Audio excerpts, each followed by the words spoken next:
Bueno, más o menos se sabe lo que está pasando a esta hora. Sigue el presidente en Casa de Gobierno, sigue entrevistando candidatos para cambiar su gabinete. Hubo un primer gesto hacia Cristina Fernández de Kirchner que fue apartar al cuestionado vocero Juan Pablo Biondi. Claro, para el común de la gente no era un personaje demasiado conocido. Nosotros acá ya habíamos hablado de él. ¿Por qué? Porque en su momento, cuando se conoció la foto de la fiesta clandestina convocada por Fabiola Yáñez, en la que estuvo el presidente, esa fiesta, esa foto que tantos votos le costó al gobierno y que se terminó convirtiendo en su propio cajón de armiño, bueno, en aquel momento saltó la figura del vocero porque muchos desde el kirchnerismo dijeron, che, qué contradicción. Este muchacho, el vocero presidencial, fue durante buena parte del gobierno de Alberto Fernández pareja de Guadalupe Vázquez, la periodista de La Nación, que difundió esa foto y ahí hubo una especie de conventillo y ahora, después de la carta de Cristina, lo terminan echando a Biondi.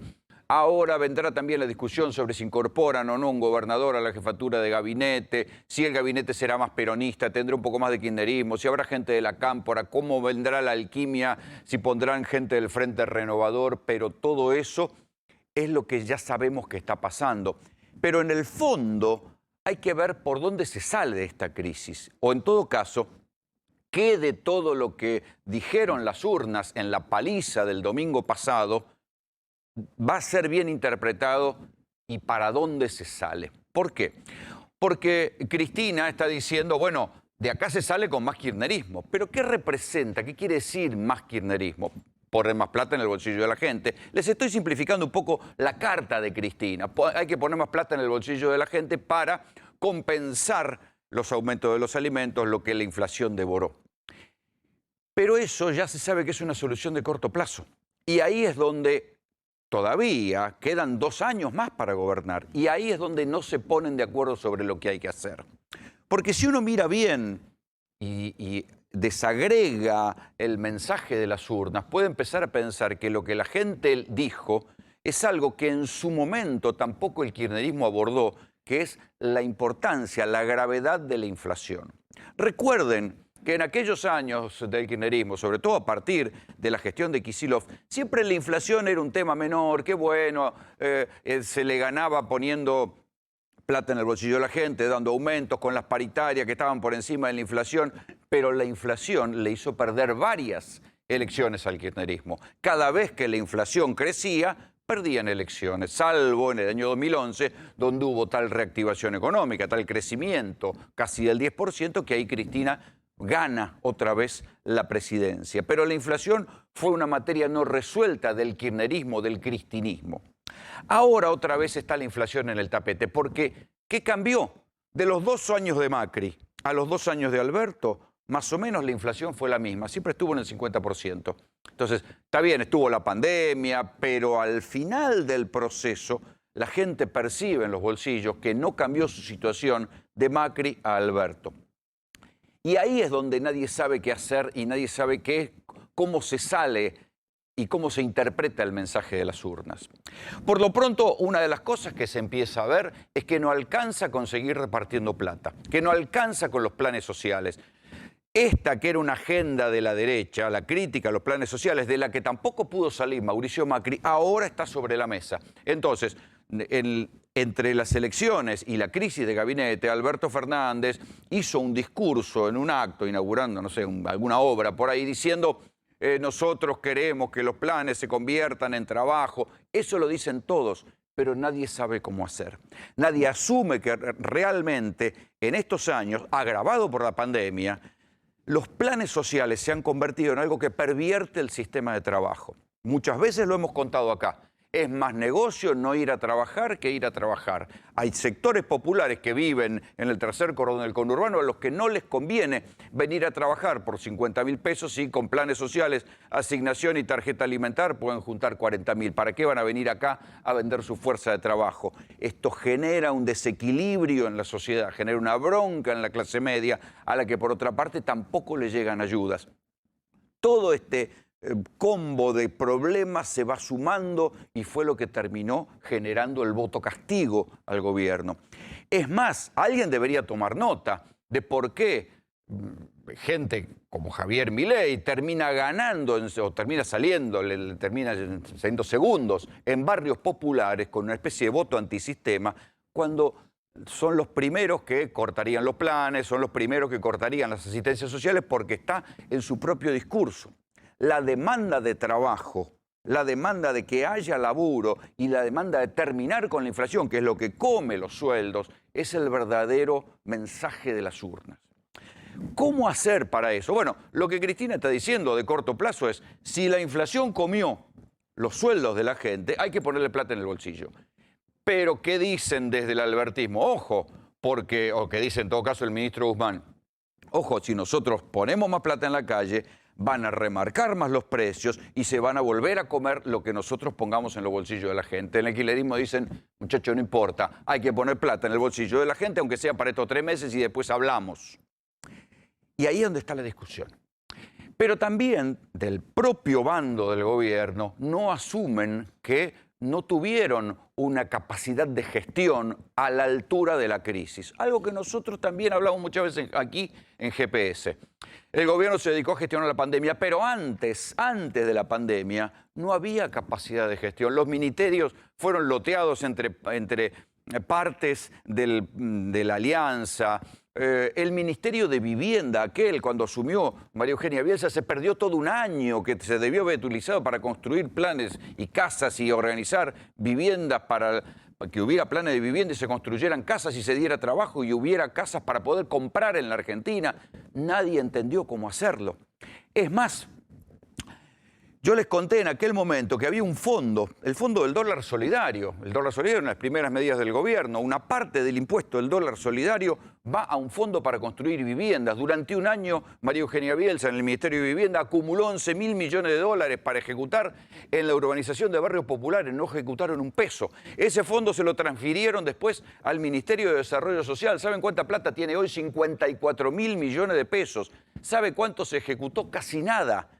Los funcionarios son los mismos, porque además ahí veíamos a Juan Grabois, son funcionarios de Grabois que no saben, no terminan de saber cómo hacer para ejecutar esa plata para urbanizar barrios populares. Y ahí también está la crítica de Cristina, porque no es solamente que Guzmán se ahorró unos puntos del PBI y no puso plata en el bolsillo de la gente, también está la cuestión que el jefe de gabinete, Santiago Cafiero, siempre negó de la ineficiencia de gestión del gobierno. Solo se gestionó la pandemia, es verdad, la pandemia complicó las cosas, pero hubo cantidad de ministerios que no funcionaron. ¿Se acuerdan de aquello de los funcionarios que no funcionan? Bueno, de eso hablaba Cristina. Uno puede decir, bueno, también, Cristina no fue ningún ejemplo de supergestión, porque recuerden que le tuvieron que sacar parte del Ministerio de Infraestructura a Julio De Vido y dárselo a Randazzo porque De Vido no iba para ningún lado en montones de cosas. Ese déficit de gestión se profundizó en el gobierno de Alberto Fernández y no estuvo a la altura de las circunstancias. Entonces, inflación. El límite de los planes sociales. Ya no se ganan elecciones repartiendo plata en planes sociales. Esos planes sociales crecieron tanto que han hipertrofiado y han cambiado la lógica del sistema de trabajo en la Argentina. La inflación, por supuesto, que come los bolsillos de la gente, y esta idea de que solo se puede ganar elecciones poniéndole plata de corto plazo en el bolsillo de la gente ha llegado a un límite. Pero también hay que decir que algo raro pasó en la pelea entre Alberto y Cristina, porque hubo horas en las cuales los amigos del presidente, los amigos del campeón que siempre están, le comieron la oreja al presidente diciéndole que hacía negocios y rompía con Cristina. Y entonces ahí alguien, así como hubo gente que le aconsejó a Alberto durante horas y durante un par de días que rompiera con Cristina, y a esa idea responden los tweets de Alberto Fernández la mañana de la crisis, la primera mañana de la crisis, antes de que saliera Vilma Ibarra a negar la renuncia de Guado de Pedro, cuando dijo, bueno, palabras más, palabras menos, el presidente soy yo y se va a hacer lo que yo diga y el gabinete se va a recomponer como yo diga. Después vino la carta de Cristina y después se abrió esto que todos pensamos que existe, aunque nadie lo vio, es un margen de negociación ahora para ver cómo se recompone el gabinete. Pero en esas horas hubo una posibilidad de que Alberto se peleara con Cristina y ahí todos dijimos, ¿cómo? ¿Esto qué es? Es la sombra de la Rúa. Recuerden lo que pasó con De la Rúa. Chacho Álvarez renuncia y De la Rúa piensa que puede seguir gobernando. Todavía le quedaban los radicales. Después los radicales también se van cuando López Murphy quiso ajustar las universidades, ya ministro de Economía, y De la Rúa se fue quedando cada vez más solo, con sus amigos, con sus parientes, con sus hijos, y así terminó De la Rúa. Entonces, por un momento, alguien le dijo a Alberto Fernández, se sabe incluso quiénes fueron, hay varios de sus amigos, sus funcionarios del gabinete que le dijeron, peleate con Cristina. Pero una cosa es pensar que el odio de determinados sectores y determinados partidos políticos a Cristina, claro, van a aplaudir a Alberto, ¿sí? Van a decir, no, Alberto es el presidente, pero la debilidad posterior iba a ser tal que Alberto no iba a poder gobernar. Algo de eso se corrigió en las últimas horas, porque ya se dejó de hablar de profundizar la pelea con Cristina. De hecho, Alberto no contesta la carta de Cristina, sino que manda a decir, voy a contestar con la reforma del gabinete. Con el nuevo gabinete va a ser la respuesta a los pedidos de Cristina Fernández de Kirchner, y también dejó trascender que iba a volver a lo que estaba negociando con Cristina en la noche del martes, antes de la pelea. Entonces, pareciera que han vuelto, hay algún carril de negociación, hay gente de un bando y del otro que está negociando el nuevo gabinete, que será más peronista, tendrá gobernadores, hay que ver qué política tiene. Por lo pronto, lo que va a hacer el nuevo gabinete es más de lo mismo.